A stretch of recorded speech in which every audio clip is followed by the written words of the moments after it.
ఇలాంటి మరెన్నో వీడియోలు చూడడానికి like, share, subscribe and comment.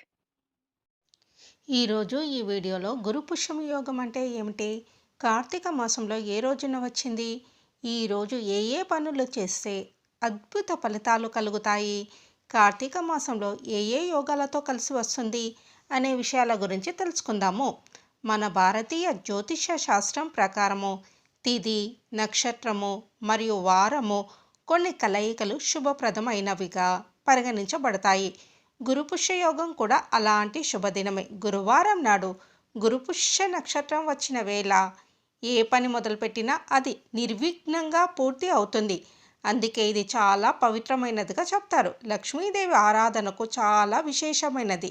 కొత్త పనులు ప్రారంభించవచ్చు, అలాగే కొత్త కార్యాలయాలు, ఒప్పందాలు చేసుకోవచ్చు, ఇంటి నిర్మాణానికి పునాది వేసుకోవచ్చు. ఈ నక్షత్రం ఉన్న సమయంలో వ్యాపారం ప్రారంభిస్తే లాభాల పంట పండుతుంది. గురుపుష్య నక్షత్రం ఉన్న సమయంలో గురుగ్రహం అనుగ్రహం ఉంటుంది. ఈ సమయంలో ఎటువంటి కొత్త పని అయినా ప్రారంభించుకోవచ్చు. ఇది శుభకాలంగా పిలుస్తారు. అందుకే దీని అమృత యోగము అంటారు. 2024 సంవత్సరంలో కార్తీక మాసంలో గురుపుష్య యోగము నవంబర్ 21వ తేదీన వచ్చింది. కార్తీక మాసంలో వస్తున్నందున 1000 రెట్లు ఎక్కువ ఫలితాలు కలుగుతాయి.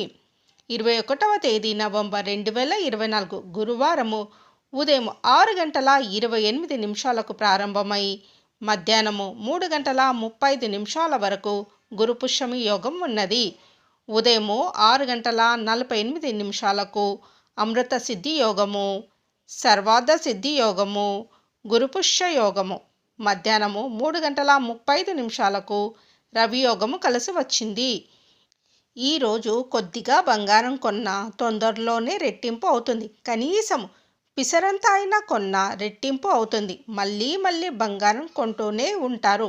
కార్తీక మాసంలో వచ్చే గురుపుష్యమి యోగం రోజున ఇల్లు కొనడానికి, స్థలం కొనడానికి కానీ, పొలం కొనడానికి కానీ, అపార్ట్మెంట్ కొనడానికి కానీ కొంత ధనాన్ని అడ్వాన్స్గా ఇవ్వండి.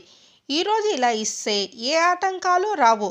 అలాగే ఈరోజు ఇల్లు మారడానికి, అద్దె ఇంట్లో ఉంటున్న వారు వేరే ఇంటికి వెళ్ళాలన్నా, సొంత ఇంట్లోకి మారాలన్నా, గృహప్రవేశం చేయాలన్నా అద్భుతమైన రోజు.